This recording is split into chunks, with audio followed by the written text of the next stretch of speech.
Hello, and welcome to Health and Fitness Redefined. I'm your host, Anthony Amen. Join me today as we take a dive into the world of health and fitness, where we learn how to overcome adversity, depict fact versus fiction, and see health and fitness in a whole new light. Today, we have a special guest with a crazy story, so I am super excited to get to know more about him. Welcome to the show, Dr. Max. I know he didn't want me to use the doctor title, but he's got a PhD, and we're using it because that's the way we are. So welcome to the show. Hey, thank you so much for having me. It's an absolute pleasure. I got to find out some things about you before we started recording, and I had to stop him because he was telling me these things, and I was just blown away about these. I was like, I don't want to know because my reaction's going to be off, but he's got some amazing things to talk about, but I don't want to spoil it. So tell us a little bit about you first, growing up. Tell us a little bit about your company. We want to get the whole kit and caboodle here. Okay, long stories, right? So I grew up in St. Petersburg, Russia, and moved to the United States, to Minnesota, about age 16, and went to college. Actually, while going to college, I went on tour with a band, and almost ended up quitting college and becoming a professional musician, living out You of a also backup were in a band. band. Yes, What did you yes. play? I play bass, I play piano, flute, saxophone, some percussion. I have a bass right here. There's my axe in my office. Wow. So, yeah, never too far from either a bicycle or a musical instrument. Wow, that's amazing. So you went from Russia out to Minnesota. That must have been, the temperature's about the same, but everything else is Worse. different. Worse. I had the culture shock of a century. So, okay, let me tell you a quick story about this. So, we arrive on October 26, 1991. And those of you that were around at the time, maybe you were in the Midwest, you may have heard about the Halloween blizzard of 1991. That happened literally 2 or 3 days after I arrived to the States. Oh my So gosh. yeah, so we are in our little immigrant apartment that was rented to us by the state. Uh, we had a broken window. It was kind of all. It was basically a slum. And suddenly we have 20 inches of snow on the ground. And my first thought was, okay, well, time to hustle. So I liberated a shovel and just went around neighborhood clearing driveways. Um, Wow. So and age 16, yeah, 3 days. Do you yeah, know any 3 days. English at this point? Yeah, 3 days in America. I figured if I make $10, I make $10. And so the story though was that it's Halloween, so people have tombstones and skeletons and stuff. So I'm walking around the neighborhood and I see a tombstone. And I think, that's a weird thing. I mean, yes, people die, but why did they bury them in the front yard? I don't get it. And then I'm walking further down and I see more tombstones. And my thinking is, holy shit, there must be an epidemic going on. They're burying people in front yards. I need to get my butt out of here. Oh my God. uh, so yeah, so long story short, I I had a cultural experience. Uh, I shoveled some snow. I made $50, which was the most money I've ever held in my hand at that point, in convertible currency. And I actually found my first job clearing snow and sort of being a gopher in a grocery store. So it was great. At that point I was like, okay, I'm an American. I'm an entrepreneur. I've got it. You know. That's the epitome there. Did you come with your family or was it just you or?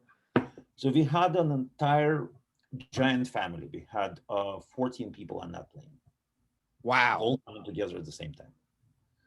And yeah, if we go into those stories, that's going to be a separate podcast because Yeah, there is a lot there.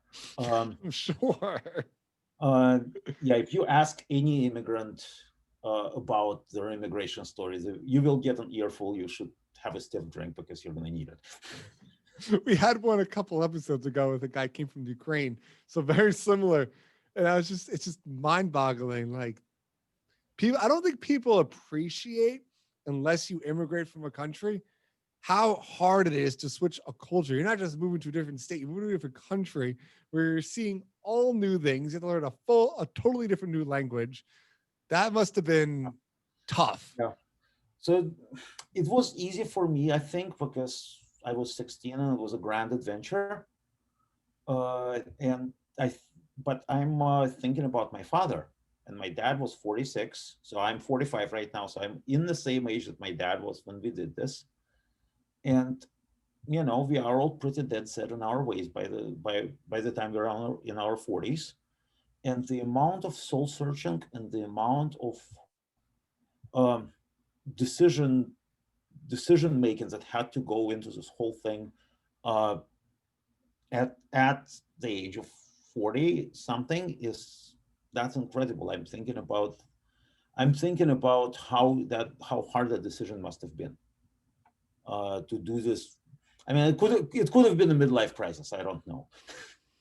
uh, That's still crazy.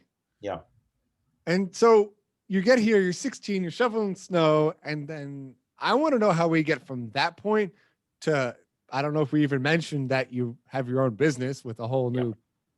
yeah. I don't even So want to mention what it is because it's so mind boggling. right. But So lead us yeah, into that. yeah. Well, yeah. There is the story is long and convoluted. In the shortest possible way, I got interested in doing digital health work when after I finished my master's degree in the late 90s, and I started a mobile health company in 1999. Um, okay, if you were around in 99, I don't know if you remember what devices we had. This was 7 years before iPhone. Uh, we had Palm Pilots. Yeah. And we had 28 Palm Pilots, with early prototype wireless devices duct taped to the back, being used on the floor of the Pittsburgh University of Pittsburgh psychiatric emergency room. Uh, Wow. yeah, so that was probably one of the first mobile health applications in existence. Um, and unfortunately, we got done in by September 11th. Our investor money disappeared almost overnight. So we finished up the pilot and we all had to go do something else. Yeah. So how did So you get to Open Health Network? yeah, yeah. So that's something else for me. Ended up working in national security. I sort of went into a rabbit hole and I didn't emerge for a while. When I emerged from the rabbit hole, I was completely jaded. I did not want to deal with any more government agencies in my life ever again. Uh, and I remembered how much I used to love this stuff. So I picked up a contract. I did some work for a big pharma company as a consultant. And then I get a phone call from my co-founder, Tatiana. Um, we've been friends for a few years online, talking about data, talking about startups, talking about all kinds of fun tech stuff. And she starts talking to me about this idea that she has for a healthcare company, where we would try to gather sort of a 360-degree picture of a patient's life, and process it through AI, through advanced algorithms to try to learn. At the time, we were trying to concentrate on causes of cancer. So we spent 4 hours on Skype talking about this, and I am getting super excited. We're batting ideas back and forth. It's amazing. And she calls me the next day, and we spend another 3 hours on Skype talking about it.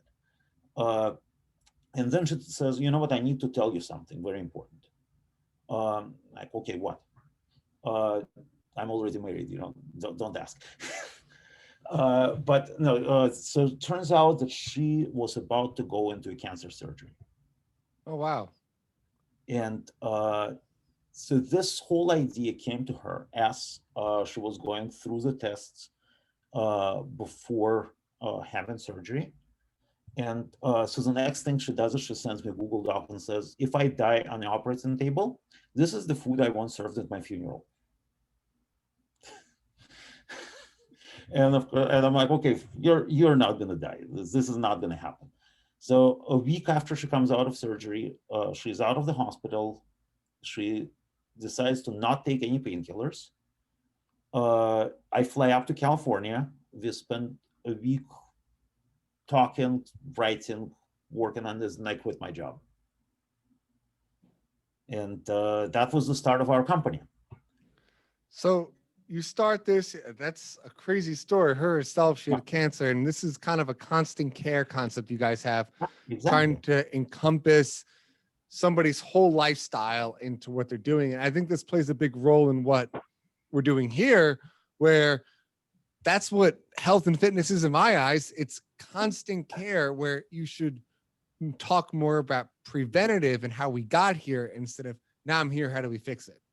Right. Well, but also it's also the ability to fix things with healthy behaviors. So I can tell you about one of the studies we're working on at Children's Hospital of Philadelphia. So maybe you have seen the movie Ataxian. It's out on Amazon. And it's a documentary about a guy diagnosed with a neurodegenerative disease called Friedreich's ataxia. And the long story short is, if you've been diagnosed with this disease, your ability to function, your ability to walk, your ability to hold things, etc., slowly degrades. You end up in a wheelchair. You end up being mostly paralyzed. It's not a good way to go.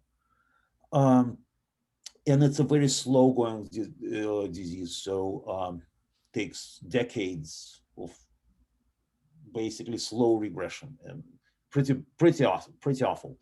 So we have a study right now where we've been putting kids diagnosed with this disease on recumbent trikes, and we're using some custom software we've built for them. The trikes are all instrumented with sensors, and we have a plan that gets them to exercise regularly, to keep their heart rate in the right zones, to get the training loads that they're supposed to be getting.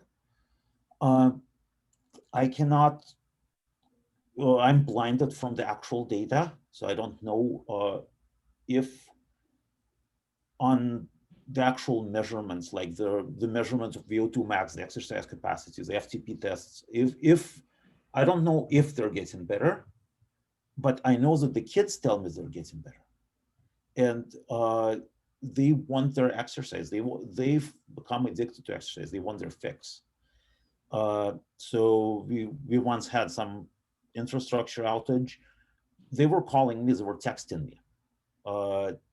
Please help us fix this. We want to exercise, and we want this to be posted on the site. You know, that's the other thing they got. If it's not on Strava, it didn't happen, right? That's our generation now. I need it in writing. Yep. That's, yeah. And we're talking about 9 to 12-year-olds here. And same thing with grown-ups. We have a study out in Ohio where we are starting to put opioid addicts into marathon training. And we picked marathon. Both the guy I'm working with and myself, we're both Ironman triathletes. We've done many different triathlons and races. We decided that marathon is going to be the easiest because all you need is a pair of shorts and a pair of running shoes. You don't need a fancy bike and you don't need a Garmin. It helps, but you don't need it. So we are looking at people's ability to stay with their treatment and to not relapse on opioids and to not drop out of the program. And what we hope to achieve. So right now, if you put somebody in a rehab facility or outpatient program, the dropout rate is more than 50%. It's more than half of the addicts entering the program will relapse. If we can cut this even a few percent, we will have won. But I'm thinking if we get them interested enough in this, if we get them to cross a finish line of a 5K or a 10K, they will be with us. They will stay on the program.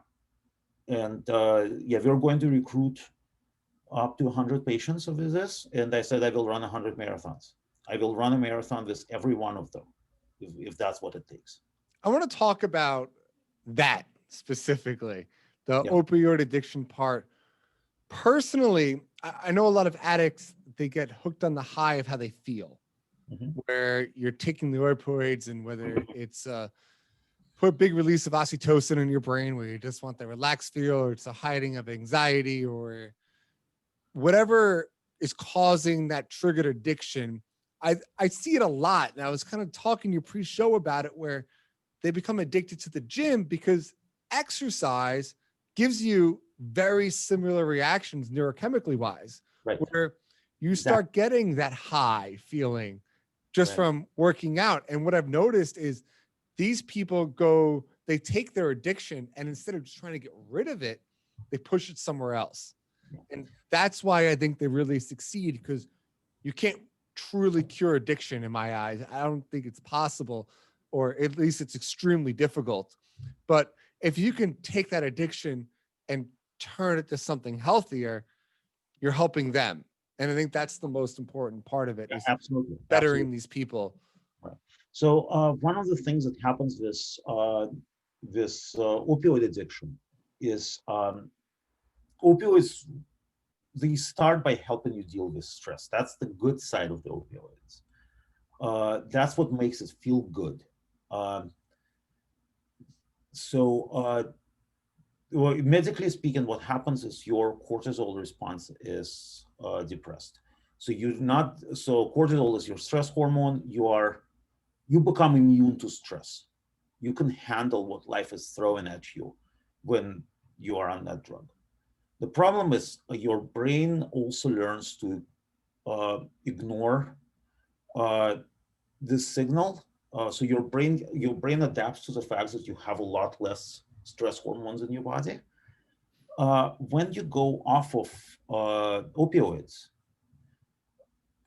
you are suddenly flooded with the stress hormone.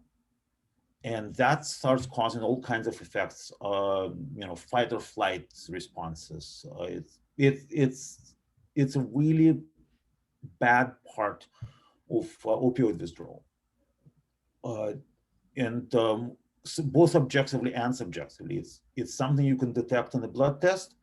It's something that an addict will tell you. So what happens with exercise is it actually helps you clear cortisol. So over time, and there is a special reason why we're going with distance running, other than the fact that it's cheap. It seems, and we're going to test this in a randomized control trial, because we're scientists, we're not quacks. We're going to test this in a randomized control trial, but it seems that distance running or sort of long-term endurance activity where your heart rate is at zone 2-ish, so aerobic, seems to mitigate cortisol better than high-intensity interval workouts. Interesting. I never would have guessed that. Yeah. I was going to ask that. What's the difference between the aerobic and the anaerobic training? Yeah. As far as it helps the addiction, I actually don't know. So high intensity tends to produce more endorphins. So you get a bigger sort of post-exercise high, which is probably going to be good for some people. So again, we don't know, because this has never actually been tested in a randomized control trial. We are starting that randomized control trial very soon, waiting on some ethics board approvals. So we'll find out. But we will have people doing high intensity, so Orange Theory style workouts, and we will have people doing marathon training. So you're going to test both, and you're going to see the difference. That's crazy. Yeah. So this is pending funding and ethics board decisions and a number of other things that we are trying to work through. We're working as one of the largest hospitals in the country to do this in one of the biggest hotspots for opioid addictions in the US. So That's crazy. I'm sorry. I'm just sitting here and I'm just like, my brain's going a mile a minute, just running through the people I've worked with in my life, the people I've surrounded myself with. You see it a lot. And I believe personally, you're going to be blown away with the results. And I'm really curious to see the difference between the HIIT training and the aerobic training as an essence on how it makes the person feel. I know for myself, I feel the best if I'm having a bad day with a HIIT training or straight anaerobic weightlifting training. That's when I really get that great high. That's when I really get that stress relief, and then nothing bothers me anymore. And I think that's the same feeling that addicts get. They're looking, like you said, to get rid of the cortisol, be able to handle stress better. So that quick release, or like putting everything you out while you're working out, afterwards you just like have no energy left and you just feel fine. you know that is interesting. That I've heard this. So this is why we need to test this, right? I've heard this version, but I'm also friends with Katra Corbett. I don't know if you've met her yet. No. She's an amazing personality. You should reach out and maybe even interview her in the podcast. Her book is called Reborn on the Run. She was a meth addict many years ago, and she got clean after a stint in jail. I'm not revealing anything that's not in her book. And she remade herself into one of the top ultra runners in the United States. Wow. Yeah, she will run 200 plus miles in a race without sleep, without stopping, without anything. If I run 2 miles, I'm happy. Exactly. And yeah, she is in a way biggest inspiration behind this project, and all of the conversations I've had with her. And she swears by the power of distance running. And I've seen this from others. You obviously you know Rich Roll, right? Yeah. Yeah. So Rich is one of the biggest examples of this as far as ultra endurance sports and addiction. But there is so many more.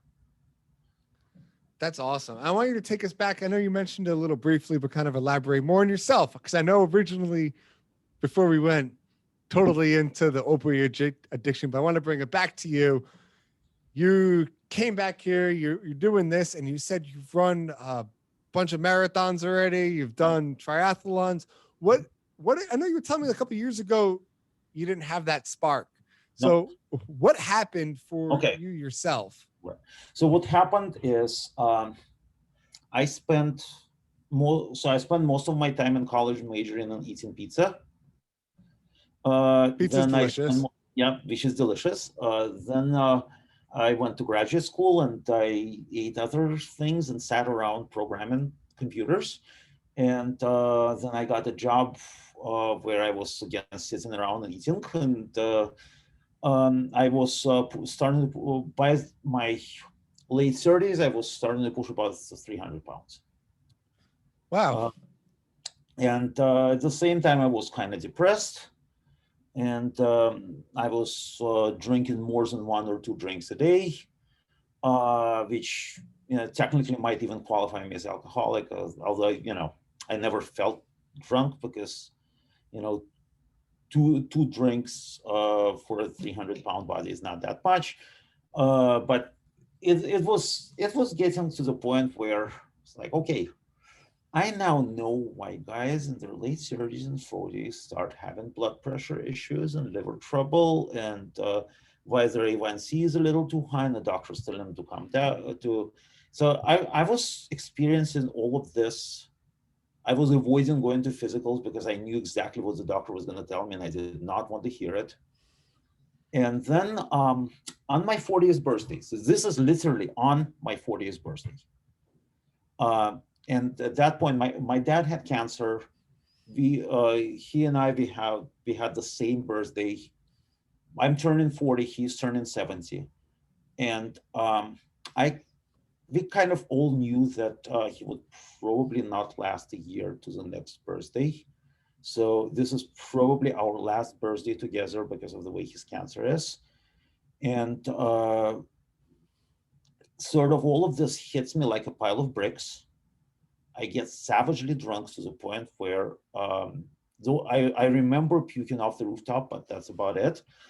Um, I told a bunch of people things I should not have said. I hurt a bunch of people by saying things I should not have said. Um, I got up in the morning. I drank some more because I had a savage hangover, and that was the only way to cure it. And sort of a week passed, and I was still a little tipsy because I sort of kept adding to hair of the dog. And then I said, you know what? Do I want to be an alcoholic? Because I am becoming an alcoholic. I actually had this conversation with myself. Do I want to be an actual alcoholic? Because if I want to, there's the bottle. I can take it and I can drink more, and I can just stay this way for the rest of my life. It's going to be kind of short and unpleasant. And I actually have to credit my son because at the same time, my son was starting to swim pretty seriously. He just turned 12, so he was what, 7, 8, 7, I guess. Uh, he was starting to swim pretty seriously, and I was driving him to the pool, and he said, "Dad, don't sit here and look on your phone. Go get in and swim with me."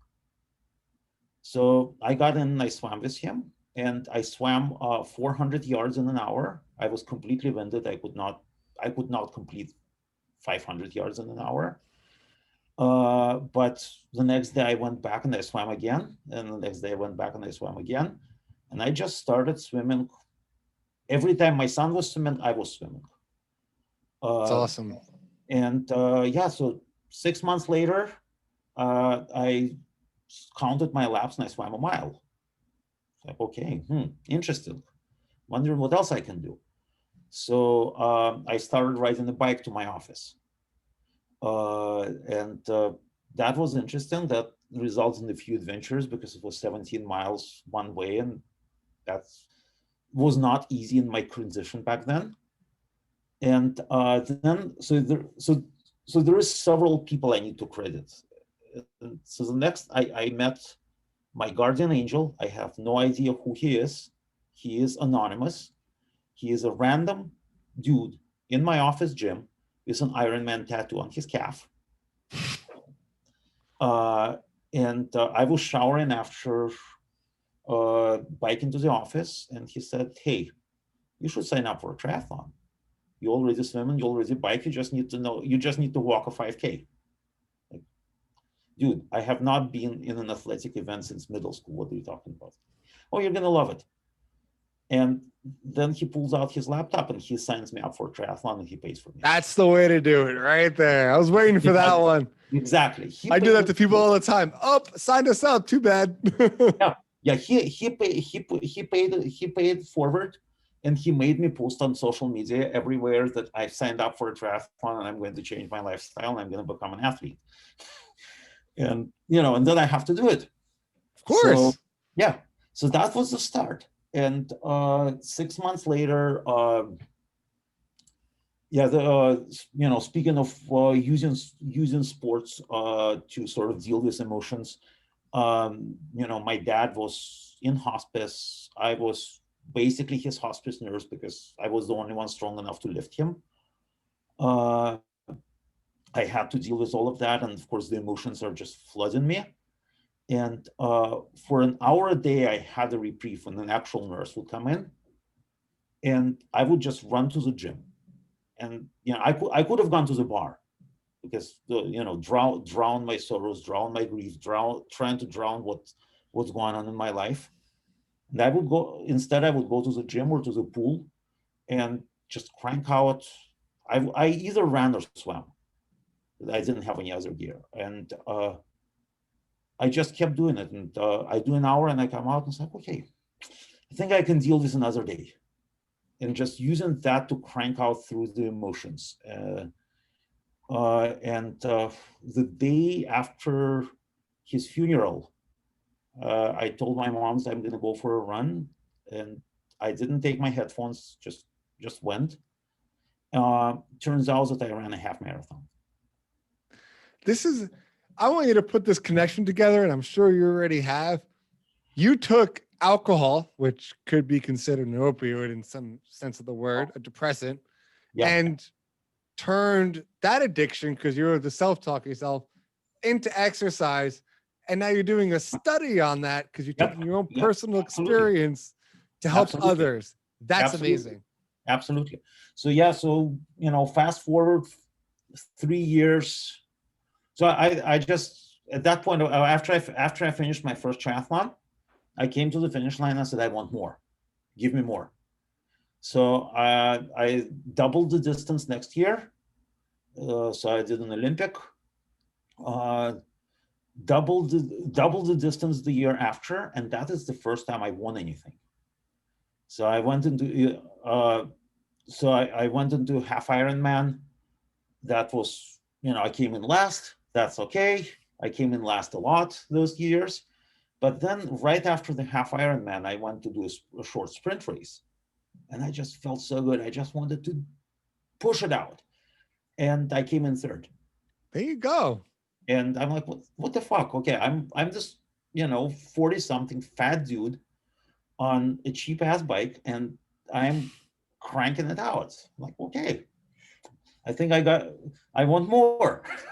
So I did an Ironman in 2019. That was my first full Iron. I ran a couple marathons, Philly, New York,